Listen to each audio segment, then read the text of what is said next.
नमस्कार, मैं हरेंद्र। आशा करता हूँ कि आप लोग सभी निरोग और स्वस्थ हैं। और आज क्राइम की स्टोरी में एक ऐसी एक्स्ट्रा मैरिटल अफेयर का कहानी है जिसमें किस तरह से एक पत्नी 8 साल पुराने अपने शादी को 2 साल से चल रहे उसका एक्स्ट्रा मैरिटल अफेयर के चक्कर में पड़ करके उसका साजिश रचती है और फिर किस तरह से पुलिस जो है इस केस को क्रैक करती है। शुरुआत में यह देखने से ट्रेन से गिरने और दुर्घटना में मृत्यु होने का पुलिस को अंदेशा होता, लोगों को ऐसा ही लगता है। लेकिन जब पुलिस इस केस की तफ्तीश करती है तब फिर जो है पता चलता है कि इस मरने वाले जो शख्स रहता है उसके पीछे किस तरह से साजिश रची गई है। दरअसल यह कहानी जो है हरियाणा का जो जिंद शहर है उसी शहर का जो है एक रेलवे ट्रैक पर 12 जून को एक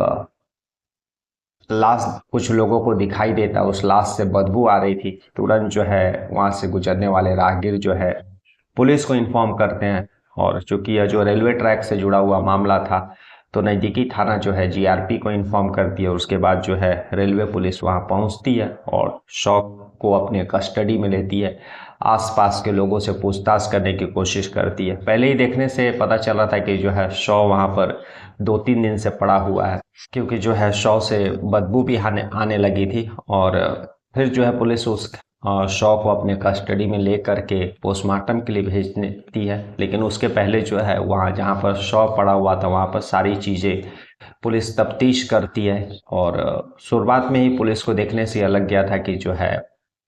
यह जो बॉडी गिरा हुआ है किसी ट्रेन से या फिर दुर्घटना का शिकार नहीं है, बल्कि यहाँ पर जो है इस शख्स का कत्ल किया गया है। और कत्ल करने के बाद जो है वहाँ पर छोड़ दिया गया है या फिर वहीं पर किया गया। पुलिस उसके बाद जो आसपास जो झाड़ियों में सारा खोजती है कि अगर शायद कुछ मरने वाले का पहचान हो सके, लेकिन कहीं से भी कोई सुराग नहीं मिलता है। लेकिन जिस चाकू और जिस चीज़ से कत्ल किया गया था पुलिस वह बरामद करने में सक्सेस हो जाती है। और खून के छींटे भी जो है पत्थर पे, रेलवे ट्रैक का जो पत्थर रहता उस पर गिरा हुआ था। पुलिस बाकी चीज़ों को लेकर के फॉरेंसिक के लिए भेजती है। और अभी पुलिस इस केस का तफ्तीश कर ही रही थी, तभी जैसा कि गुमशुदगी और इस तरह का जो लावारिस लाशें मिलती है, सबसे पहले पुलिस आसपास के नज़दीकी थाना में इत्तला करती है ताकि उससे जुड़ा हुआ कोई रिपोर्ट दर्ज हो तो इन्फॉर्म करे और मरने वाले का जो पहचान हो सके। इस केस में भी पुलिस तुरंत वही करती है। तभी पता चलता है कि जो है उसी जिंद शहर का जहाँ से वह रेलवे ट्रैक पर पुलिस ने उसको बरामद किया था, उसी नज़दीक वहाँ पर ही एक नज़दीकी थाना पर एक मरने वाले शख्स जहाँ पर वह लाश बरामद हुआ था उसी नज़दीकी थाना पर जो है एक शख्स का गुमशुदगी का रिपोर्ट जो है एक दिन पहले ही शाम में दर्ज किया गया था। अब पुलिस उस शख्स जिसने रिपोर्ट दर्ज कराया था उसको बुलाती है और शव को का पहचान करने के लिए बुलाती है। तब पता चलता है कि दरअसल जो है शव साजिद नाम के शख्स का है और उसके घर वाले उसको पहचान लेते हैं। उसकी पत्नी भी रहती है, उसका भाई भी रहता है। पुलिस शव को हैंड ओवर कर देती है सारा जो है पोस्टमार्टम और बाकी चीज़ें प्रोसेस करने के बाद, और इस केस में अब तफ्तीश आगे बढ़ाती है। शुरुआत में जो है पुलिस साजिद के भाई और बाकी लोगों का बयान लेती है, पड़ोसियों से वो पूछताछ करती है, पति पत्नी के रिलेशन का बारे में पता करती है। तो कहीं से कुछ उतना खास जानकारी नहीं मिल रहा था। तभी जो है पुलिस को जब उसकी पत्नी से बात करती है पुलिस, गुलफसा जिसका नाम रहता है, तो पुलिस को डाउट होता है, क्योंकि जिस तरह से अगर किसी औरत का पति का मृत्यु हो जाए और उसका लाश अभी 1-2 दिन पहले ही बरामद हुआ है, पुलिस ने हैंडओवर किया, उसका अंतिम क्रियाक्रम हुआ है, लेकिन उसके हाव भाव से लग नहीं रहा था कि वह जो है अपने पति का गुजर जाने का, मृत्यु का कोई उसको ज़्यादा दुख है। अब पुलिस को यहीं से शक होता है। अब पुलिस गुलफसा का फ़ोन नंबर लेती है, उसका सीडीआर रिपोर्ट, मोबाइल डिटेल सारा कुछ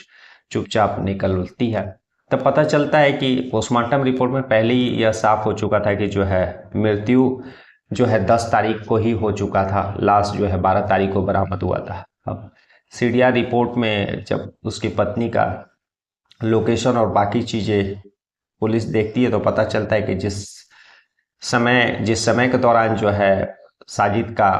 मृत्यु हुआ था उस दौरान जो है उसकी पत्नी का लोकेशन भी उसी ट्रैक के इर्द गिर्द दिखा रहा है, और उसके साथ जो है एक और नंबर भी का लोकेशन उसी पर ट्रैक के आसपास दिखा रहा है। अब पुलिस जो है उस शख्स को भी, जिसका लोकेशन उसकी पत्नी गुलफसा के साथ दिखा रहा था, उसको भी गिरफ्तार मतलब उठाती है और जब थाने ले ला करके पूछताछ करती है, जिसका नाम जो है मोहम्मद खाजिद रहता है, वह टूट जाता और बताता है कि दरअसल उसका एक्स्ट्रा मैरिटल अफेयर साजिद की पत्नी गुलफसा के साथ लगभग 2 सालों से चल रहा है। और इस बीच जो है कुछ महीने पहले, 2-3 महीना पहले जो है साजिद को शक हो जाता है उन लोगों के ऊपर, और इसको लेकर के जो है साजिद काफ़ी गुस्सा था और अपनी पत्नी को समझाया भी था, लेकिन जो उसकी पत्नी मानने के लिए रेडी नहीं थी और उसको ऐसा लग रहा था कि साजिद के कारण जो है वो अपना एक्स्ट्रा मैरिटल अफेयर मोहम्मद जो खाजी तरह था उससे मिल नहीं पा रही है। और इसी के कारण जो है एक दिन दोनों मिल करके साजिश रचते हैं और उसके बाद गुलफसा जो है उसी 10 जून की रात को जो है शौचालय जाने के बहाने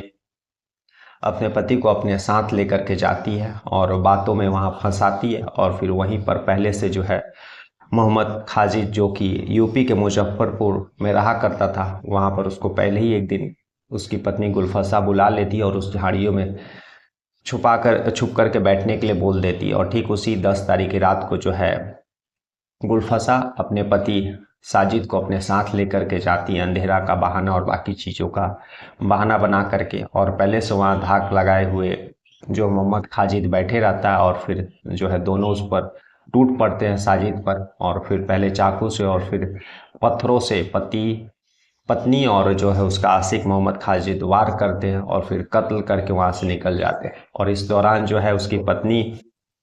गुलफसा जो रहती है उसके कपड़े पर खून भी लग जाते हैं, इसलिए वह सबसे पहले ईंट भट्टे पर जा करके नहाती है, अपने कपड़ों को धोती है। लेकिन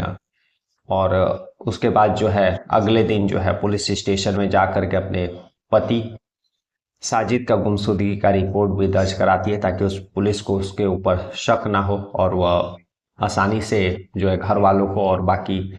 और जो है साजिद के दोस्त लोग थे उन लोगों को धोखा दे सके, और फिर जो है उसका जो एक्स्ट्रा मैरिटल अफेयर जो मोहम्मद खाजिद के साथ चल रहा वह कंटिन्यू रह सके। लेकिन पुलिस ने मौका वारदात पर और फिर उसके बाद जो है सीडीआर रिपोर्ट और बाकी चीज़ें जब पुलिस ने खंगाला तो उसे पता चल गया कि जो है इस कत्ल के पीछे जो है कोई और नहीं बल्कि साजिद की खुद पत्नी गुलफसा और उसका जो है प्रेमी है। तो आज की कहानी यही है, जिसमें एक